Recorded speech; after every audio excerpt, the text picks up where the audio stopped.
Good evening. I'd like to call our regular council meeting for Monday, December 6th to order at 6 p.m. Good evening to members of the public who are watching the live webcast this evening, or to those who may be watching the recording of the meeting at a later date. Joining me in the council chamber are colleagues Councillor O'Keefe to my left and Councillor O'Toole, and to my right Councillor Fallett, Councillor Garnett and Councillor Duncan. And joining us via Zoom is our colleague Councillor Wainwright, who you can see on your screen. Good evening to staff who will be joining us both from within the chamber and also participating via Zoom. I want to respectfully acknowledge that we're holding our meeting this evening in the territory of the Wasanich Nations, the Sawat, the Sartlip, the Pakwachin, the Sykwin, and the Malahat Nations.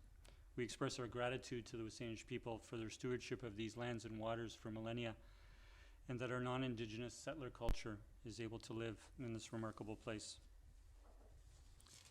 As I turn to approval of the agenda, we have some additional items this evening and a change.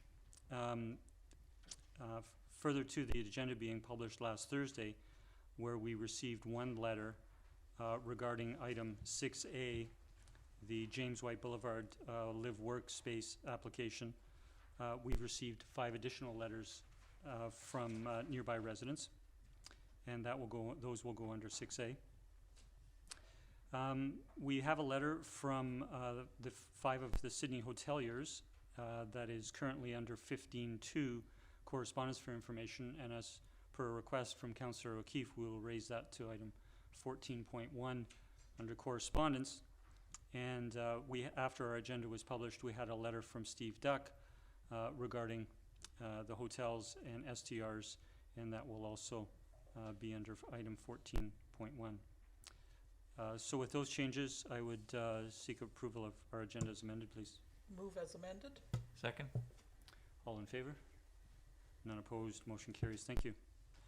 We'll turn to public participation. I understand we have no speakers registered to address council by Zoom this evening. We have no one in the council chamber wishing to address council, and so we will move to presentations. And under item 14D, I'm pleased to turn it over to our Chief Administrative Officer, Mr. Randy Humble, to present recognition of long-term employees. Mr. Humble. Thank you, Mr. Mayor, and good evening, Mayor and Council. So as you know, the first council meeting in December is indeed a special one. It's one that I look forward to each year, as it provides us with an opportunity to recognize and say a genuine and heartfelt thank you to our organization's greatest asset, our Town of Sidney employees. The fact that so many of our staff at the Town of Sidney receive Long-Time Service Recognition Awards each year for their many years of service is a true testimony to the level of dedication to the organization. I think we're so fortunate to have such valuable members to our diverse and successful team. And I feel extremely privileged on this occasion to be able to acknowledge and show appreciation for their commitment and dedication to the town. So this year we have 11 employees receiving recognition for their many years of dedicated service, and this ranges between 10 and 25 years of employment with the town. So 3 of the 11 employees are with us here this evening to receive their awards in person. And so when it comes time to presenting their particular awards, at that time, Mr. Mayor, I would ask if you would please join me at the podium to present for them. So the first employee being recognized this evening began his career with Sidney in 1993 as a junior draftsperson in the engineering department, and currently holds the position of engineering technician. Known for his unique sense of humor and ability to always make his co-workers smile, please join me in congratulating Craig Warburton for his 25 years of dedicated service to the town.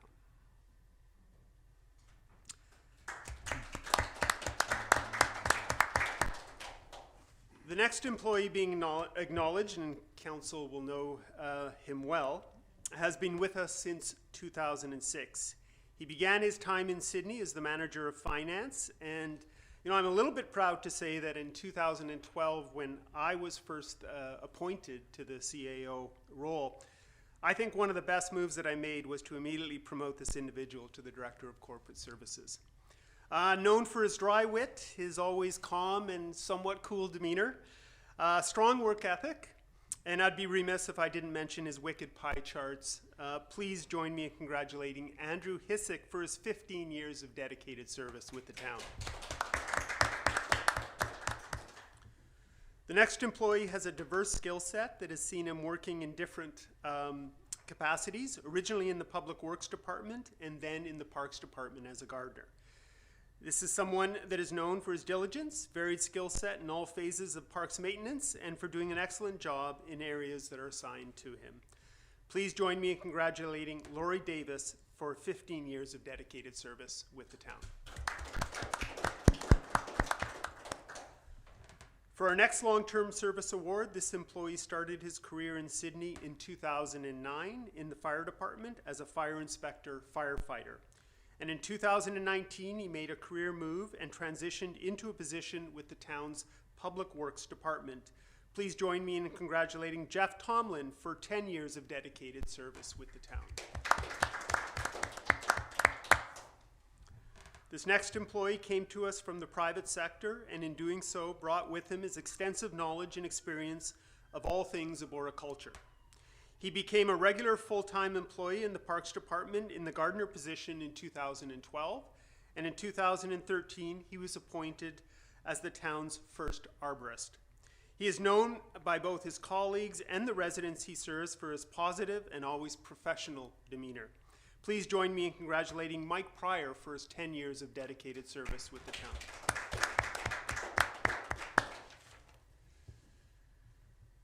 Next, we have an employee that council will likely recognize through her many years of attending council meetings during the annual budget deliberation period. In her capacity as senior accountant in the finance department, she provides a high level of professionalism and expertise in all aspects of her work. Please join me in congratulating Kathy Chen for her 10 years of dedicated service with the town.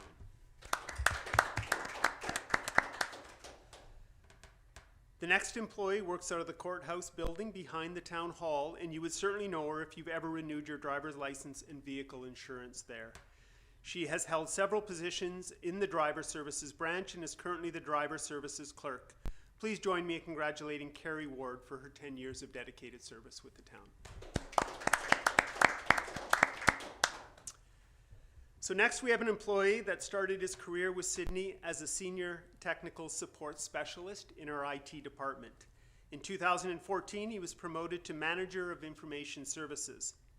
Without question, this is a key person to the organization, someone that we rely on day in, day out to maintain our technology and keep it all running smoothly. And actually, he'd be here this evening, but he's working on the email challenge that we're receiving right now downstairs. But please join me in congratulating Will Maxwell for his 15 years of dedicated service with the town. So for the next three, Mr. Mayor, if you wouldn't mind joining me at the podium, and we'll recognize our next three employees. So our next long service award recipient started with the town in 2006 in the engineering department. He also originally came from the private sector, where he brought his diverse skill set to the position of senior engineering technician. In 2019, he was promoted to manager of engineering. Known for being incredibly reliable and an extremely hard worker, please join me in congratulating Bruce Demare for his 15 years of dedicated service with the town of Sidney.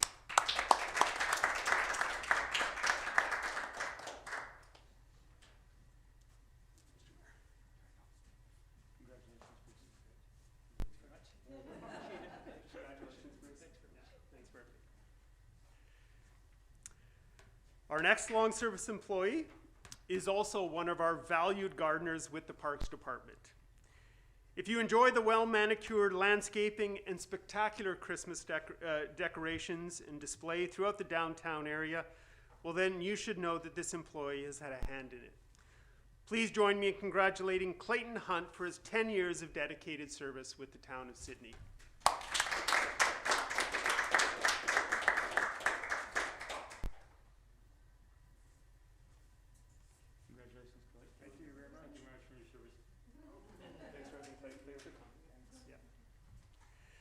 Okay.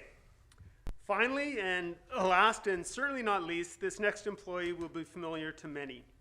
In 2011, he joined the town as a senior planning technician, and in 2014, he was appointed as the municipal planner. In 2019, he became the Development Services Department's senior manager of long-range planning. Of course, now he's kept pretty busy leading the comprehensive review of the town's official community plan, and of course, he's doing an exceptional job at keeping it on track. So please join me in congratulating Corey Newcomb for his 10 years of dedicated service with the town of Sidney.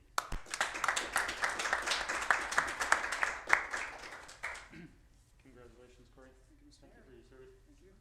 Meteoric rise, Corey. Way to go. Congratulations. So thank you, Council. That concludes the Long Service Recognition Awards for 2021. Thank you. Thank you very much, Mr. Humble. It's a special time, and it's with great pleasure that Council acknowledges the dedication and commitment to many long-serving employees. We thank the entire team.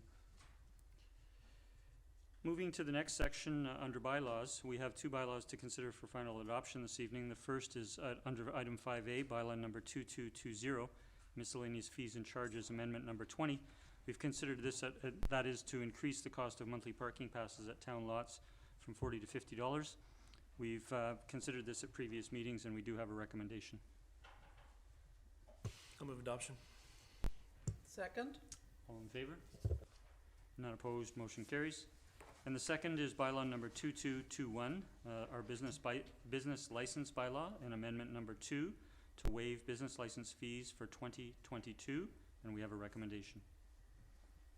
I'll move adoption. Second. All in favor? Opposed? We have 2 opposed. Motion carries.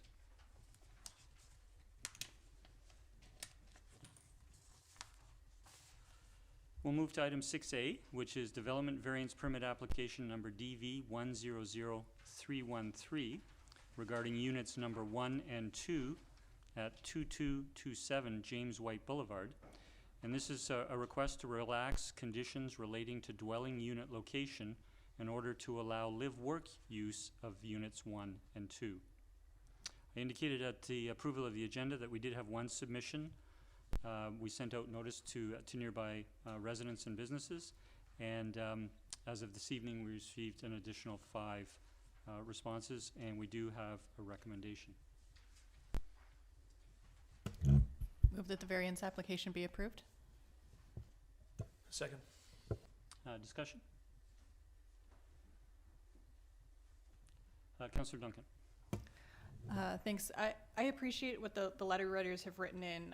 A lot of them clearly reviewed the application thoroughly, and their comments, I feel, are all things that I feel comfortable that staff will be able to work through with the applicant, because they're all things that are regarding the building envelope, and I'm not really concerned about them being able to be addressed. So I thank the letter writers for bringing these things up for discussion, but I'm comfortable with it going forward as it is.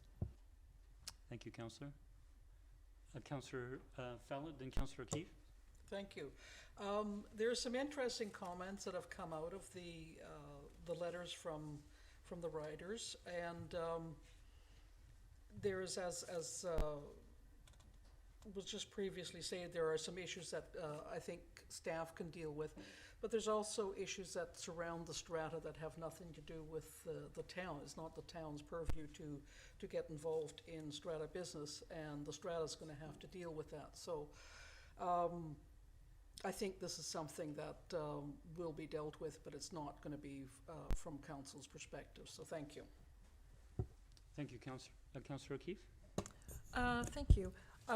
Just having received these late today, I guess I still have, there's some concerns that have been brought up by the neighbors and from the other strata that I would hope that staff would have a chance to address them, but I think I would feel perhaps more comfortable giving staff an opportunity to comment on those things and getting a response back before moving forward. Thank you, Councillor. I'll share that While I do believe that some of the items brought up in the 6 letters of correspondence it can be addressed by staff, and that some matters may pertain directly to the strata and not to the town, either to staff or to council.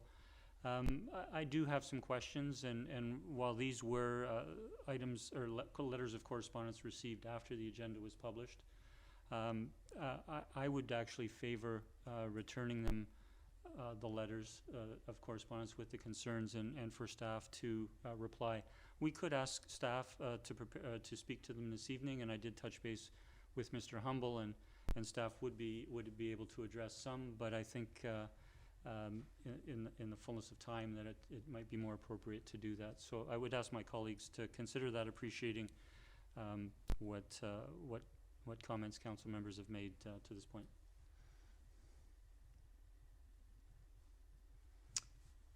Councillor Rintoul. I beg your pardon. I'm equally happy seeing a response from staff.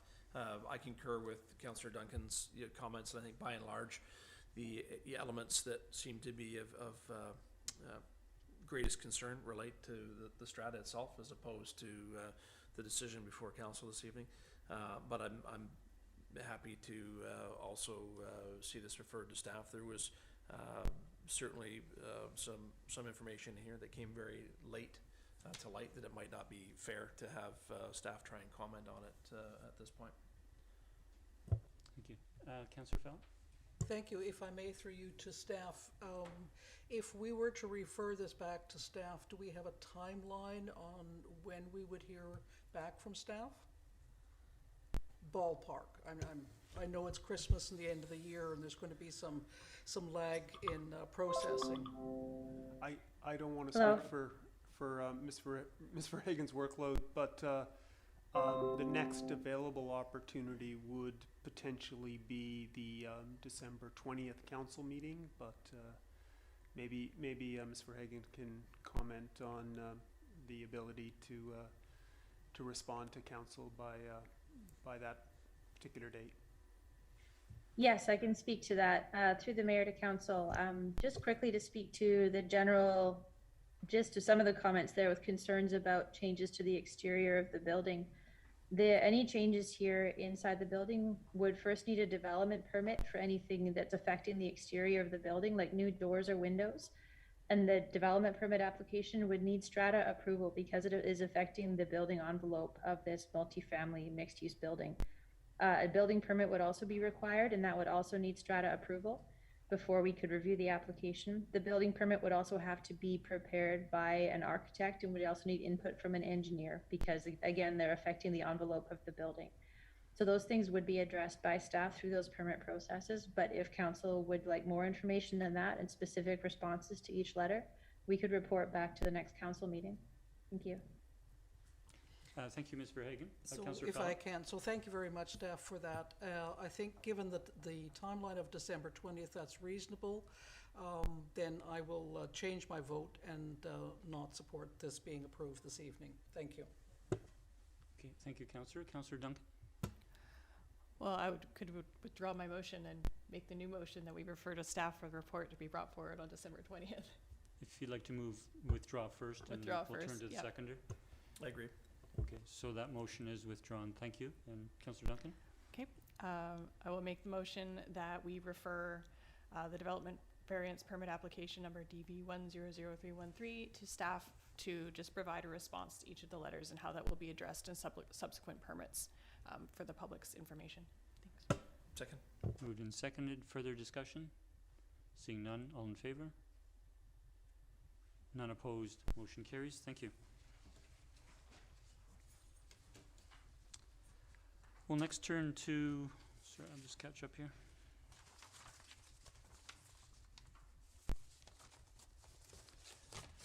We'll turn to adoption of minutes and those from our regular council meeting of November 22nd. Move adoption. Second. Any errors or omissions? I'll call the question. All in favor? None opposed. Motion carries. Thank you. Next, turning to Section 9.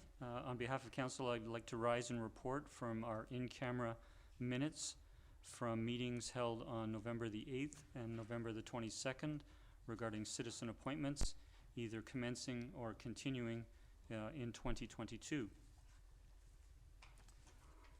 And I know many are aware that the town currently has 9 different committees, commissions, and boards where we appoint citizen representatives to sit at those bodies, and it's an important part of the decision-making that happens at the municipal level. I would like to, while we don't have new appointments for all of those committees, commissions, and boards, I would like to acknowledge by name the representatives and whether they're continuing to serve or have been recently appointed by council to this to the new term.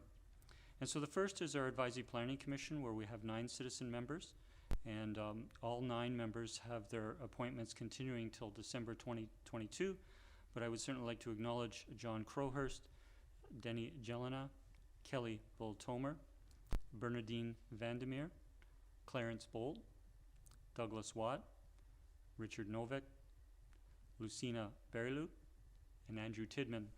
Thank you for your ongoing service to that committee. The next is our Economic Advisory Committee, and we can have up to 12 members on that committee, but we require a minimum of 7, and 12 citizen appointments.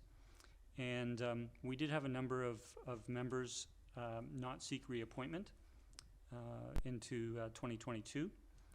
However, we did reappoint the following 7, we reappointed 5 individuals and appointed 2 new individuals. And the reappointments are Brad Edgett, representing the Sidney Business Improvement Association, Al Smith, representing the Saanich Peninsula Chamber of Commerce, Rod Hunchuk, representing the Victoria Airport Authority, Alyssa Gerwing, representing the Sidney Advanced Advisory Group, Dina Matheson, representing the Hospitality Tourism Sector, and David Calvely, resident at large. And we're pleased to announce 2 new appointments to the committee, Carrie Hittinger, representing home-based businesses, and Bert Chen, another resident at large.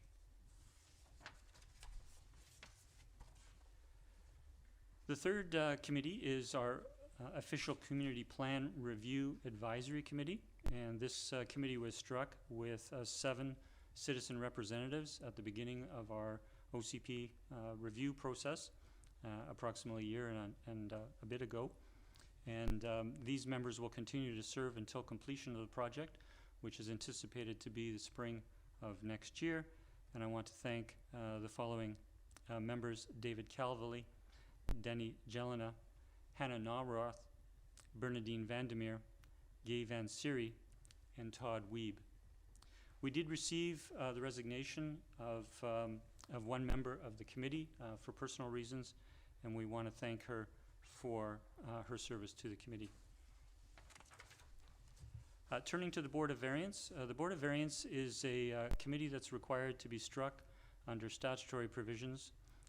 However, it is not a committee that meets on a regular basis at the town of Sidney, but there is the possibility a proponent could make an application to it, and thus we have reappointed Tony Lomas, who has served in the past and will continue until 2024, and we're pleased to appoint Patty Smith and Hillary Denning to 3-year appointments until 2024. At the CRD Peninsula Recreation Commission, we have 1 citizen representative on the commission, and Karen Frost, citizen appointment will, her current appointment will expire at the end of 2022. Turning to the Capital Regional District, Saanich Peninsula Water and Wastewater Commissions, we are pleased to have a new appointment, Tony Lomas, and his appointment will expire in December of 2022 to both of those commissions. Under the Victoria Airport Authority Board of Directors, we have 2 residents for a 3-year term, and we will have resident Wendy Everson. Her appointment continues and will expire in December 2022, and resident Charles Lavallo, his appointment will expire in December of 2023. There is also the Victoria Airport Authority Noise Management Committee, and council can appoint 1 or 2 residents for a 1-year term.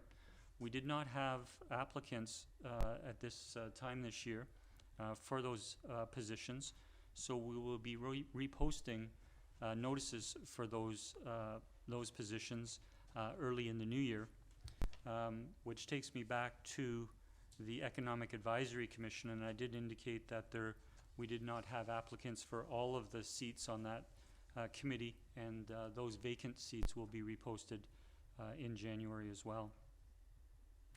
And lastly, our official town crier is appointed for a 4-year term concurrent with council's term, and Kenny Podmore will continue in that role until December of 2022. And that concludes the citizen appointments to committees, commissions, and boards. On behalf of council, I want to extend appreciation to all citizen representatives who've concluded their terms this year. I want to thank everyone for their interest, for their experience, and for their commitment. It does benefit our community at large in serving on these committees. I want to congratulate the ongoing committee members who are continuing to serve, and congratulate those who are reappointed or who are appointed for a first time.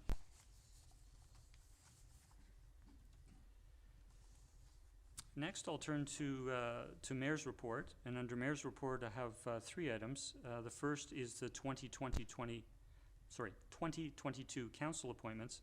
The second will be the acting mayor appointments, and the third will be regarding a letter of appreciation to our volunteer firefighters. The first, with regards to council appointments, again, many in the community are aware that apart from 7 members of council serving on council and serving on committee of the whole, we have appointments to 31 different committees, commissions, and boards. And in fact, while council does approve the appointments to those 31 bodies, many individuals serving on those bodies serve on separate committees within those bodies. So I would just like to announce that I'm recommending that all council members and myself continue to serve in the appointments that we held in 2021, but I would like to read these out to acknowledge the work that council does outside of council meetings, and that is important in our community. And the first is our Advisory Planning Commission, and Councillor Rintoul is our liaison, and Councillor Wainwright is the alternate. For our emergency program, our Emergency Planning Committee, Councillor O'Keefe is our member, and Councillor Fallett is our alternate. For the Economic Advisory Committee, Councillor Wainwright is our liaison, and Councillor Rintoul is our alternate. For the OCP Review Advisory Committee, myself and Councillor Wainwright are members of that committee. Turning to external agencies, Capital Regional District appointments, several of them are for the 4-year term concurrent with our council term, and I'm appointed to the Capital Regional District Board, and Councillor Fallett is my alternate. I'm appointed to the Capital Region Housing Corporation Board, and Councillor Fallett is my alternate. And I'm appointed to the Capital Regional Hospital District Board, and Councillor Fallett is my alternate. At the CRD Regional Water Supply Commissioner, Councillor Duncan will continue to serve as our member on the commission, and Councillor O'Keefe is the alternate. And on the Municipal Insurance Association of BC, I serve as the member, with Councillor Rintoul and Councillor Wainwright serving as alternates. For the CRD Climate Action Intermunicipal Task Force, Councillor Duncan will continue to serve as our member, and Councillor Fallett as the alternate. On the CRD Regional Housing Trust Fund Commission, Councillor O'Keefe serves as our member, and Councillor Duncan as the alternate. On the CRD Peninsula Recreation Commission, I serve as the CRD representative to the commission, and Councillor Rintoul will serve as the council appointment, with Councillor Fallett being my alternate and Councillor Garnett being Councillor Rintoul's alternate. For the CRD Saanich Peninsula Water Commission and the CRD Saanich Peninsula Wastewater Commission, Councillor Fallett is serving as the CRD representative, and Councillor O'Keefe is the alternate, and Councillor Duncan is serving as the council representative, and Councillor Wainwright as the alternate. For the Vancouver Island Regional Library, Councillor Wainwright serves as the trustee for Sidney, and Councillor Fallot is the alternate. For the Capital Region Emergency Services Telecommunications, better known as CREST, Councillor O'Toole serves as a director on their board, and I serve as the alternate. For the Victoria Family Court and Youth Justice Committee, Councillor Fallot serves as Sidney liaison, and Councillor O'Keefe as the alternate. For the Greater Victoria Labour Relations Association, I serve as the director representing Sidney, and Councillor Wainwright serves as alternate.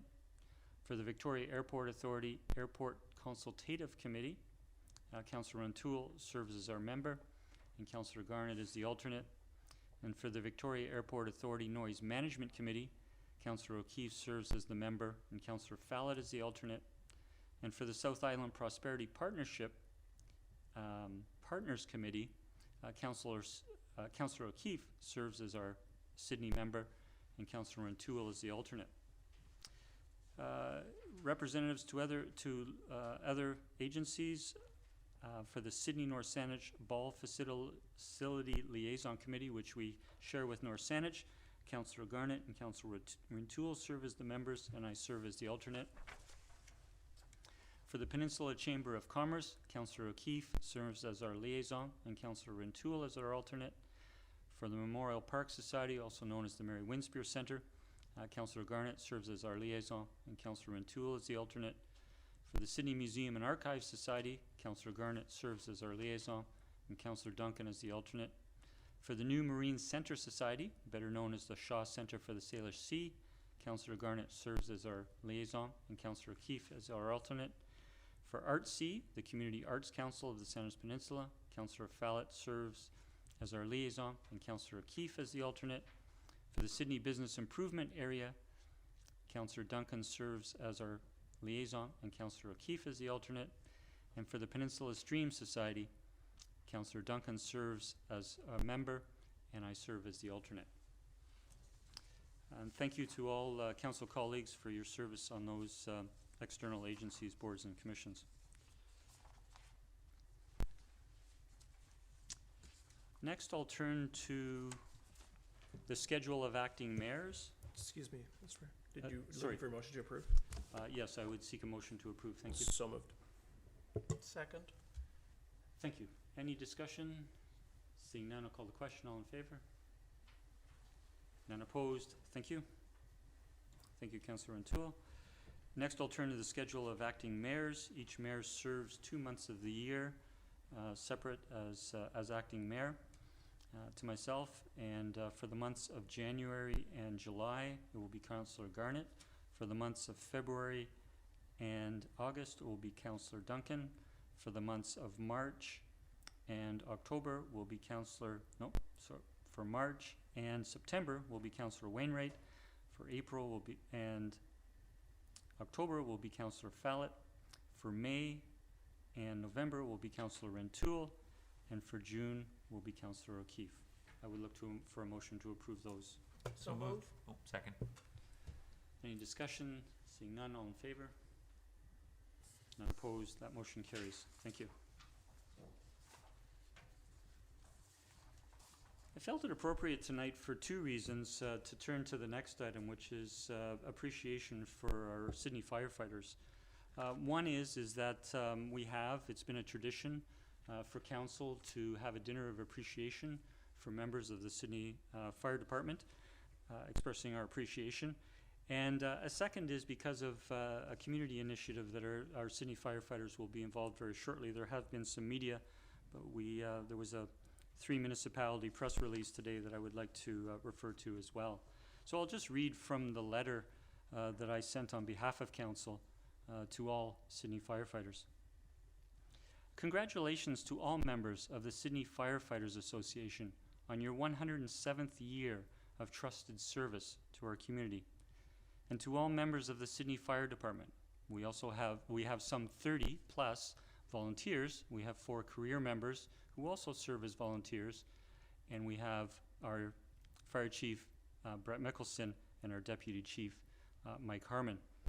To all members of the Sydney Fire Department, I want to express our sincere appreciation for your dedicated and professional service as first responders, as firefighters in our community, and for your assistance to other communities in the region and in the province For example, we had members seconded to wildfire emergencies earlier this year, and they've participated in others in previous years. And thank you also for your fire prevention and education programs, for ongoing emergency preparedness, and for doing valuable community outreach and fundraising. As we enter the 22nd month of the COVID-19 pandemic, we appreciate the ongoing additional challenges you face and your additional efforts to keep our community safe. The pandemic has unfortunately canceled the annual Firefighters Appreciation Dinner for a second year. And please accept an enclosed gift certificate as a small gesture of the appreciation Council and our community have for your remarkable service. The second is, I did mention within this letter, thanking them for their valuable community outreach and fundraising. And the press release that was issued today, and there has been some media attention to this, which is great. Sidney, North Saanich, and Central Saanich jointly issued the following press release today. The Peninsula Firefighters Christmas Food Drive returns Saturday, December 11th. And I'll read from some of it. The annual Peninsula Firefighters Christmas Food Drive is returning on Saturday, December 11th, with most of the traditional neighborhood drive-thrus, along with drop-off stations set up at local fire halls. All non-perishable food items and cash donations go to the Saanich Peninsula Alliance Food Bank, which has been experiencing growing demand from community members. Bev Elder, the executive director of the Saanich Peninsula Alliance Food Bank, is quoted, "We've definitely seen an increase in food bank use over the past year. We see a lot of the working poor. Mom and dad are working, paying their bills, but there's not enough left over to pay for food. We need school snacks, cereal, and of course cash donations. We can turn every dollar donated into $3 worth of food." In 2020, the neighborhood drive-thrus were not possible due to COVID-19. And while pandemic precautions are still in place, firefighters are eager to reconnect with people of all ages, wherever they live on the peninsula. And Lieutenant Rick Toogood of the Sidney Fire Rescue is quoted as saying, "We really enjoy collecting donations for the food bank. Kids get so excited by the trucks and learn about the importance of helping others in their community. Even when we have to adapt for the pandemic, it means a lot to keep this important tradition going." And so in Sidney, the neighborhood drive-thru will be in West Sidney on December 11th from 4 p.m. to 6 p.m. Drop-offs can be made at the Sidney Community Safety Building until December 10th from 8:30 a.m. to 4:30 p.m. Monday to Friday. And then on December 11th, a contact-free drive-thru in the back parking lot at the CSB building is open from 1 till 8 p.m. So thank you to all of our firefighters and to those participating in the Christmas food drive. We know how important it is, and we're so pleased to see the collaboration with North Saanich and Sidney fire departments as well. That concludes my mayor's report. I'll turn to Councillor O'Keefe, who has an update from the South Island. Sorry? If I may? Yes, please. If I may just tag on to the letter, the press release that you read out. It's some very important things. I did take the opportunity last week to speak with Bev Elder at the food bank, and she reiterated how important it is to support throughout the whole year, not just at this time of year. And as much as cash is of great benefit because they have a greater buying power, what she reminded us, because of the crisis that we've had in our province and the supply chain issues, that word is just becoming another buzzword in our vocabulary, they do have a shortage of actually getting it. They are now restricted when they go to the wholesalers, to Sobeys and the others, of how much they can buy. She said, previously if they took 8 cases, they're down to 2 cases. So as much as cash is always, has a greater spread when they get the cash, they're restricted in actually getting the goods. So they are asking for goods. And I said, so if you, what are the things that you really need and what are the things you don't need? And I made a note of it. She said, soup, crackers, and chickpeas are on the list of what we don't need.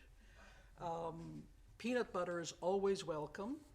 school snacks, as noted in the press release, and the other is feminine hygiene products. So, you know, there's things that when we give to the food bank, we often think it's actual food, but there are other things that they also, and as was noted with the working poor, I think we have a greater number of people who are just trying to sneak by and through the finances that they've got, and they need the food bank, and it's things that you don't necessarily think. So please do the best you can, and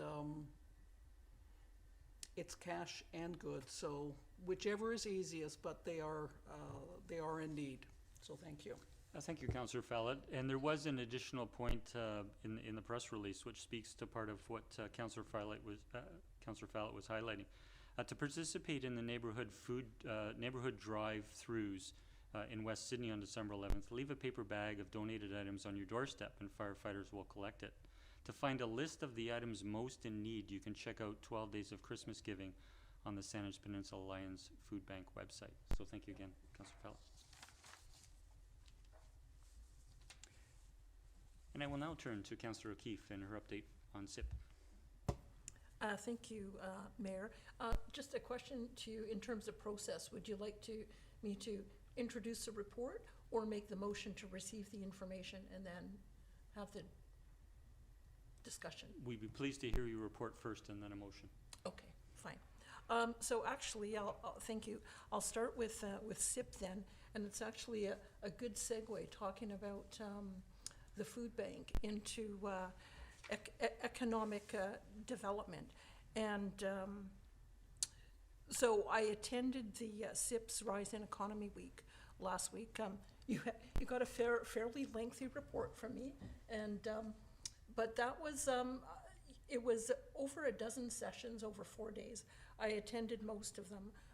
I didn't give you notes on everything, believe it or not, but I thought it was important because some of the things that really caught my attention at the conference was the fact that they're looking at economic development and strategies, not just in terms of getting more businesses, increasing GDP, that sort of thing, but about social equity. And so a lot of talk at the conference about how COVID-19 has exacerbated the differences, economic differences between people and the needs that we see at the food bank. So there was a lot of focus on looking at economic development, not just in terms of raising GDP, that sort of thing, increasing the number of businesses, but how do we share that prosperity throughout our community. Some of the other highlights for me was they talked about the three biggest things were things that we're currently working on. So they talked about housing for affordability and the need for local governments to try and do more there. Talking about, and we know that it's a big factor in terms of economic development here. You can have the loveliest community in the world, but if people don't have places to live, it's going to be hard to attract people to live here. The other big thing I thought was the focus on climate change, and the message that I heard was that all levels of government are looking at what they called knitting together their economic development strategy and their climate change policies as well, and about how climate change is going to drive our new economy. There's local governments are in a good position to move those things along. In fact, one of the common threads that I heard throughout the week was the importance of local government. We got to hear from the mayor of Glasgow, who hosted the COP26, and also some other people there who had attended that. And one of the encouraging things is that they said, you know, a lot of people were frustrated that maybe countries around the world didn't come together as much as they would have liked in order to make some movement on climate change. But there's a lot being done in towns and cities. And so what they talked about was our important role as a local government to be able to move those things ahead, probably quicker than countries will. So I thought that was a good news story. I know that I thought that this was good information because we're going to be moving forward with our climate change strategy, our economic development strategy. Housing affordability is is something we want to make some progress on. So I encourage people, if they have the chance, almost all of the sessions were recorded, and they're available on YouTube, so you can go in at your leisure over the Christmas holidays and listen to those things. So with that, I will just move that we receive the update for information and forward it to the EAC for information as well. Second? Moved and seconded. Any discussion?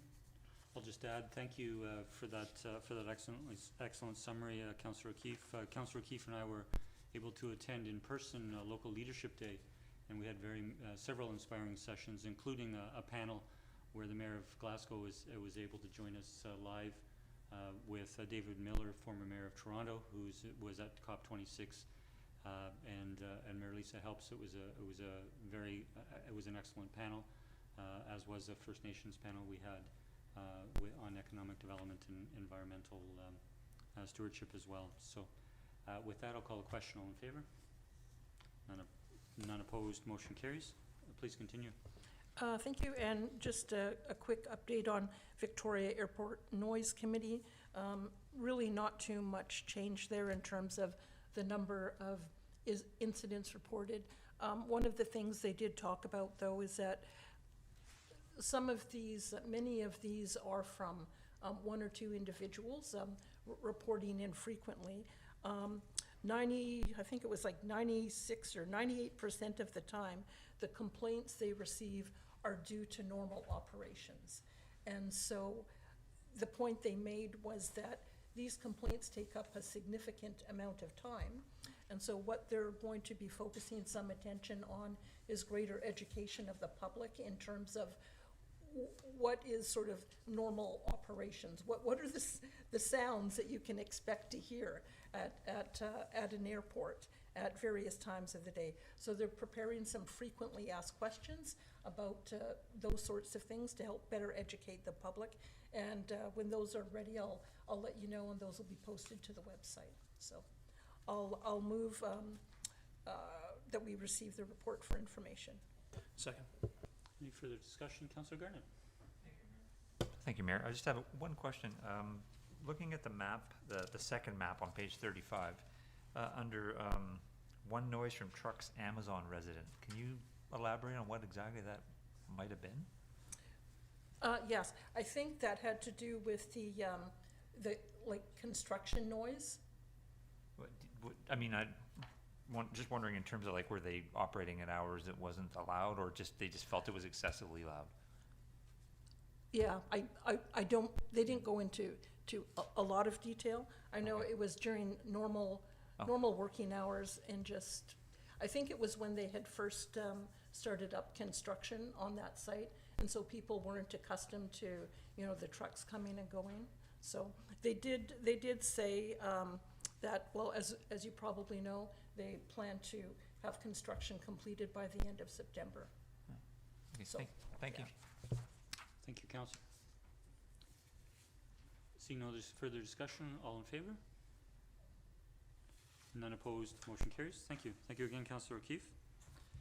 We have no committee reports this evening. We'll turn to staff reports. We have three. The first, and this is pure coincidence, is with regards to the lease for the Sidney Lions Food Bank at Iroquois Park, and I'll turn to Mr. Humble for an introduction, please. Thank you, Mr. Mayor. So the purpose of this report is to bring forward for Council's consideration a proposed 5-year lease renewal with the Saanich Peninsula Lions Food Bank for the use of the purpose-built building in Iroquois Park. As per the current lease, the proposed lease provides the use of the building for a nominal annual rent, and the town is responsible for building maintenance as well as insurance costs. All of the other terms and conditions will remain the same. And as noted in the staff report, the town's annual operating and maintenance costs for the food bank are approximately $9,600, And this amount is shared with both the municipalities of Central Saanich and North Saanich. And there's a staff recommendation contained in the report. Thank you, Mr. Humble. Just before a motion, I'll turn to colleagues if there are any questions. Seeing none, we have a recommendation. I'll move the recommendation that the lease with the Saanich Peninsula Alliance Food Bank to occupy the building at Iroquois Park for the purpose of operating a community food bank be approved for a 5-year term, January 1st, 2022 to December 31st, 2026, based on the same terms and conditions, subject to the required notice being published. Second. Discussion? Seeing none, all in favor? None opposed, motion carries. Thank you. We'll turn to item 13B, which is the award of janitorial services, a contract number 2021-019. And I'll turn to staff for an introduction, please. Good evening, Mr. Demare. Thank you, Mr. Mayor. Yeah, this staff report speaks to the recent tendering process for janitorial services for the town facilities. The current contract that's in place now expires at the end of this year. So the town went forward and tendered for an additional 2 years, went out to open public tender process for the following 2 years of 2022 and 2023. The services are for 7 facilities: the Town Hall, Public Works and Parks buildings, Driver Services and Courthouse, the Sidney North Saanich Public Library, the Telista Park washrooms, the Iroquois Park washrooms, 4th Street Public washrooms. We received 4 compliant bids. This report just summarizes the results of the tender process and provides a recommendation as well. Thank you. Thank you, Mr. Demare. Before turning to the recommendation, are there any questions for staff? Seeing none, we have a recommendation.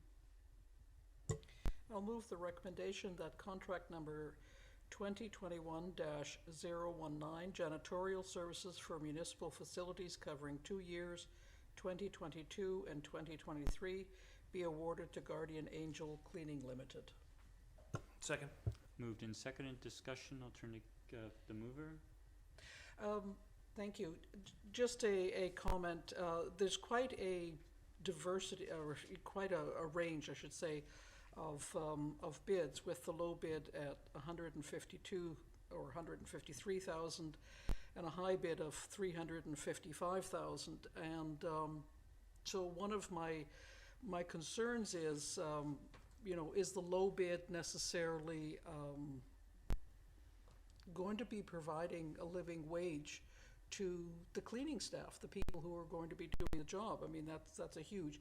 So it was very interesting when I did ask staff to look at what the cleaning services are being billed at and whatnot. There's quite a range at the hourly wage, but I did go onto the website for Guardian Angel Cleaning, and one of the things that they did comment that they pay their employees well, and I think that's obviously a very subjective term, but they are an established company, and they've been around for a number of years, and I understand from staff that the obvious research was done, and they come with good recommendations, and I will hope that when we make this award, if we pass this recommendation, that we will get good cleaning service. It is something that is often hard to get, staffing for these cleaning jobs, because they often are not paid well. So I hope that the company does its due diligence so that they've got successful contracts, and we as the users of the service get what we are being paid for, or paying for. So those are my comments. Thank you. Thank you, Councillor Fallon. Councillor O'Keefe? Thank you, Mr. Mayor. And I probably should have asked this of staff during the question period, but just occurred to me as Councillor Fallon was speaking. I guess what I'm wondering about is, question through you to staff, there is a significant difference in in the prices, and I understand staff have done their due diligence. What I'm wondering is, in a case where we're starting a new contract, do we have like service level standards in place, or is there a process in place that allows staff to, you know, if we weren't getting the level of service that we wanted, is there a corrective mechanism, I guess, to deal with that? Through the mayor to Councillor O'Keefe, yes, through the contract, there is wording that speaks to service levels, and if as a client, if we're not satisfied with the level of service we're getting, there's opportunity to sever that agreement in the long term if that was the case that needed to be done. Okay, good. Okay, thank you. Thank you, Councillor. Councillor Garnett. Thank you, Mayor. Yeah, I had similar concerns about livable wage, working in this field. I actually do have some experience. I worked in this field to pay my way through grad school, so I am familiar with the difficulties that comes with it, and they do tend to be lower paying jobs, so there is higher turnover, which can impact the quality. I think I'm looking at what they said in terms of service efficiency, and the based on the huge gap in that, I had concerns around that in terms of, but as you say, there's mechanisms in place in terms of the quality. But I mean, it's also important to note that it's kind of a field that people overlook, and they don't feel like it has a lot of importance. But I think if anything, COVID has shown us that it's extremely important that our cleaning is done properly and to a standard that protects everybody. So I hope for the best here, and hope that they follow through on their word. And I appreciate staff's diligence in looking into this. Thank you. Thank you, Councillor. Seeing no further discussion, I'll call a question. All in favor? None opposed. Motion carries. Thank you. And thank you to staff. We'll now turn to item 14.1, which is the correspondence we received from Mr. Nick Coates of the Travel Lodge and other hoteliers in Sidney. I'm sorry, I did skip that. I put a tick beside the wrong item. 13C is the timing of the 2022-2026 financial plan. We have a report from staff. I don't think we need an introduction. I think the dates are straightforward, so I would turn to Council if they would like to make a recommendation. I'll move that the 2022 through 2026 financial plan process schedule be set as follows. January 31st, presentation of draft budget at Special Committee of the Whole. February 7th, preliminary budget discussion at Committee of the Whole. February 22nd, initial budget deliberations at Special Council meeting on the Tuesday. Second. We have a seconder, Councillor Rintoul. Thank you. So I know the staff recommendation was around holding that meeting on the 23rd, which is the Wednesday. I have a work commitment and won't be here that evening. I did communicate through Mr. Hizik with the CAO just to confirm the possibility of February 22nd working, although it is a date in which we have a Committee of the Whole meeting scheduled, so it's on all of our calendars. The prospect, I suppose, is of not having Committee of the Whole meeting that evening, or doing both that evening with a Special Council meeting to either follow or in advance of Committee of the Whole. So I wanted to provide that background. I certainly understand if that doesn't work for other members of Council, but that would be the preference in the motion I made. Thank you. Thank you, Councillor. Turn to Councillor Garnett. Thank you, Mayor. Actually, I was going to propose the same thing for a slightly different reason. I just, given the importance and I think how challenging our budget discussions are going to be, my preference would be just to be solely focused on that. And if we can pass on a Committee of the Whole meeting to just have straight focus on the budget deliberations, that would be my preference. Thank you, Mayor. Thank you, Councillor. I'll turn to Ms. Nelson. Yes, just for clarification, the first part, January 31st, actually that's an error. That should be January 24th, the presentation of draft budget at the regular council meeting. Okay. Just a correction, is that correct? Sorry, That you're is that what you read, Councillor? No. No, I read from the agenda the recommendation as January 31st. Yeah. But that's fine. If it's January 24th, Okay. I'll reword. So that's not an amendment, that's a correction as intended. Correction. Thank you. Yeah. Thank you for the clarification.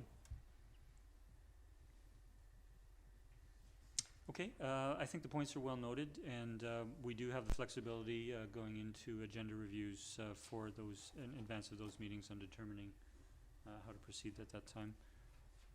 Seeing no further discussion, I'll call a question. All in favor? None opposed. Motion carries. Thank you. We'll now move to item 14, which is correspondence, and we have the two items, the letter from Mr. Nick Coates from Travel Lodge and other hoteliers, and also the letter from Steve Duck regarding the same topic. And I'll turn to Councillor O'Keefe, who requested these being raised. Thank you, Mr. Mayor. So I wanted to raise this letter because I know it's something that our local hoteliers and SBIA have voiced concerns over for the last couple of years. So I want to let them know that, you know, we're listening and we're attending to this. I also know that I came across a UBCM and provincial advisory group on short-term rentals. That report on that came out this summer, which I just recently came across, and they also highlighted a number of the issues with short-term rentals as mentioned in the letters from the hoteliers. So, you know, they're not alone in their concerns about this. I understand that council has made some changes to limit short-term rentals in Sidney, and staff have been embarking on an enforcement campaign. And just a confirmation through you to staff, Mr. Mayor, that I understand staff do expect to have a report on their enforcement efforts fairly soon. Through the mayor to Councillor O'Keefe, yes, that's correct. Staff are actively, are currently working on a staff report for council, and we're looking to bring that forward to council meeting in the very near future. Okay. Thank you. Thank you. One other, just a couple other things that came up when I was looking through the advisory group recommendations, and maybe there's things that we consider when the report comes forward from staff. But what they mentioned in the provincial advisory group was the province coming up with a regulatory framework for short-term rentals that local governments could tap into. They also talked about, I know about making data on this more available. I know in talking to staff, you know, part of the problem I understand with enforcement is it's really hard to figure out where these are, whether they're illegal, how to get hold of the people. So enforcement is a real challenge. So one of the things that's proposed by the province and this advisory group is that local governments would have access to, that would make it easier for them to get the data on these short-term rentals to identify and to follow up on enforcement. They also talked about sharing provincial sales tax revenues with local governments that might help us with enforcement more. They also talked about exploring options to expand split classification of properties so that commercial use of property for short-term rentals is reflected in property tax assessments. I thought that was interesting. And then finally, the other thing I understand with enforcement is that we're limited in how much we can fine people for operating illegal short-term rentals. So one of the recommendations from the committee is that that they increase the allowable fines that local governments can levy against short-term rentals. So I wanted to bring that information just forward to the community that has expressed concerns about that, and to let them know that we're working on it. So, thank you. Thank you, Councillor. Any further sorry, we don't have a motion. Councillor, could you move receipt of those for information, please? Yes, I'll move receipt of those letters for information. Second. Any further discussion? Seeing none, I'll call a question. All in favor? None opposed, the motion carries. Thank you. And we will now turn to correspondence for information, and we have three emails regarding the Cedarwood and the replies from staff. Move receipt. Second? I'll call a question. All in favor? None opposed, motion carries. Thank you. And next we'll turn to notices of motion. Just before turning to Council Wainwright, I'll turn to Ms. Nelson. Ms. Nelson, should Council Wainwright again read this motion Yeah. Sidney? Yes, please. Thank you. Councillor Wainwright? Thank you, Mayor. So I'll move my motion, and that is that staff be requested to provide a report to council before our 2022 budget sessions, which considers the following matters. One, how much of our storm drainage system was over capacity and how badly? Two, how much of our infrastructure was close to capacity? Three, how much did our pump stations, how did our pump stations handle the event? Four, how much flooding did we experience? Five, should we consider giving higher priority to some infrastructure projects? And six, does staff have any recommendations or additional information council should be aware of or arising from this event? We have that And moved. if I get a seconder, I'll speak to it. Second. We have it moved and seconded. Councillor Wainwright? Thank you, Mayor. So obviously, this motion is follow-up to that atmospheric river rainfall event that we had.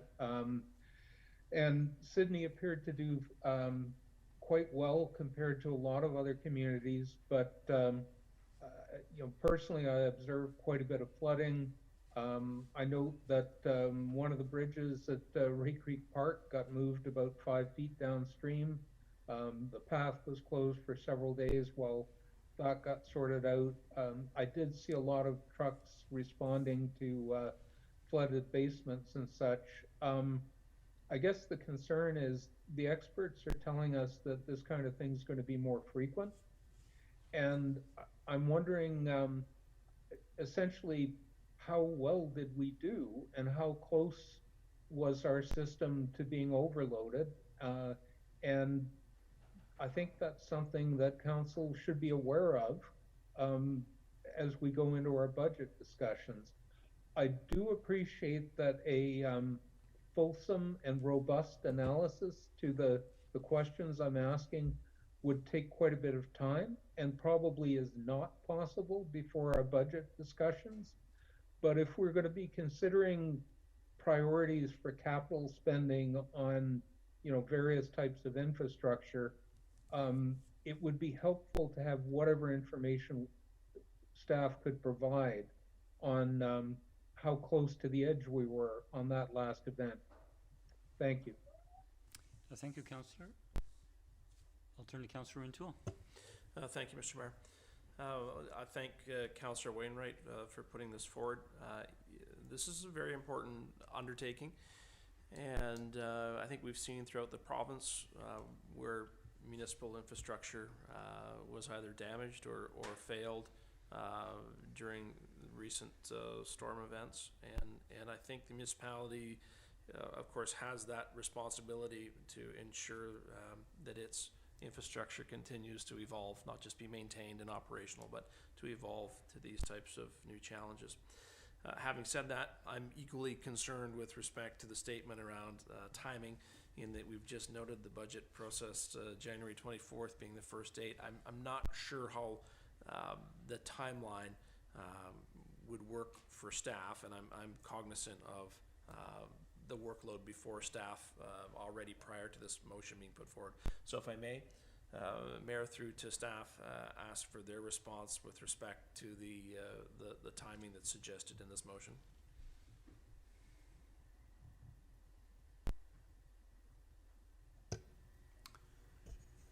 I'll speak to that. I know I've had discussions with Miss Clary regarding the notice of motion, and I really appreciate Councillor Wainwright's comments regarding the challenges associated with providing a fulsome response.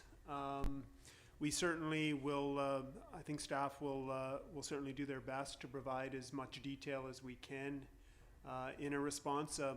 We may not be able to provide as much detail as we would like if we're given sufficient time and capacity and resources. It's always a little bit more challenging following up on something after the event, as opposed to being able to delve into it, I guess, much closer to the event itself. So Again, staff will do their very best to provide as much detail as they can prior to the budget deliberations. And yes, staff do have a lot on the go right now, so we'll try to give this as much focus as we can, given the other priorities that we have on the go. Thank you, Mr. Humble. I'll turn it back to Councillor Rintoul. Yeah, thank you. I completely understand the rationale that Councillor Wainwright's put forward with respect to having this information, this overview in advance of looking at the budget and capital projects.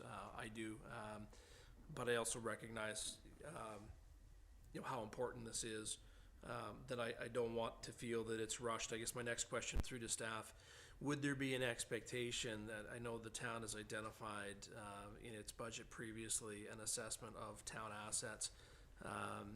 Is this the level of asset that might be included in that undertaking, if we're talking about physical assets like a pump station, for example, that would be addressed in that expenditure that's pending? Thank you, through the mayor, to Councillor Rintoul. I might request, I'm not sure if Jen maybe wants to respond to this particular question. Good evening, Ms. Clary. Good evening. Yes, so the staff are recommending that we undertake a storm water management study next year in 2022. So that will give us a leg up on what to do, how to manage flows if they come in like this in the future again. And we recently did complete a pump station condition assessment. So we do have all that information, and we are working it into future budgets. It's not completely wrapped into our current asset management plan, but we're in the works of it. And just something else to keep in mind, last year council did approve I&I, a reoccurring budget item for I&I repairs and investigation, and we are currently working on a smoke testing program to go and repair those I&Is, and that will prevent future rain events like this from entering our sewer system. So when we're thinking about it, we need to think of stormwater system and sewer system, and the sewer system is the majority of our pump stations, and the I&I program will really protect our pump stations from future events like this. And then there are a few things that we will be doing under operational budgets as well. We already have plans to do them, but we can definitely include them in a future report that can be brought forward. Thank you, Ms. Clary. I'll turn back to Councillor Rintoul.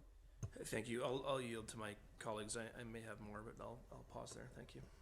Thank you. I'll turn to Councillor O'Keefe, and then I have a comment. Thank you. I think this is a good idea for all the reasons Councillor Wainwright has articulated, and also because something that came up in the Rising Economy Week conference last week, and what they talked about was the importance for us to be taking action on climate change, but it's still a hard sell to many people. And so people are starting to get concerned about climate change because they see things happening, but they're still not maybe willing to take some of the tough steps that are required. And so the analogy that was explained last week was that we learned a lesson in COVID, that if people understand the situation, if they can start to see the impacts of something, they're more inclined to accept the tough measures that were required. And so what they talked about last week was the importance of local government being able to help people connect the dots about how these events are affecting us locally. So I think something like this, we're doing a review of what happened during that rain event, how it affected different parts of the town, how it affected our infrastructure, I think helps to highlight to our citizens how it's some of those climate change impacts having an effect right here, and perhaps how that might affect our the amount we might have to increase taxes to plan for some of those events. So for those reasons, and like I say, the others articulated by Councillor Wainwright, I support the motion. Thank you. Thank you, Councillor O'Keefe. My only comment is and really supportive of all that's been said, is that we know that our capital plans, we approve 5-year budgets, and those have capital plans into the future as well, infrastructure plans. And we know that the town, has been budgeting during our term approximately $8 to $10 million a year to 100 projects, roughly 100 capital projects. Is that if, I think it can be, within the scope of this motion, that if staff during our capital budget next year that is currently planned can draw any attention to particular projects that are actually, dealing specifically with stormwater management or, the issues that have arisen through this motion. Any further discussion? Seeing none, I'll call the question. All in favor? None opposed. Motion carries. Thank you. Thank you, Councillor Wainwright. And with that, we have no motion to go on camera this evening, so I'll look for a motion to adjourn. So moved. Second? All in favor? None opposed. Motion carries. Thank you, Council. Good evening, everyone.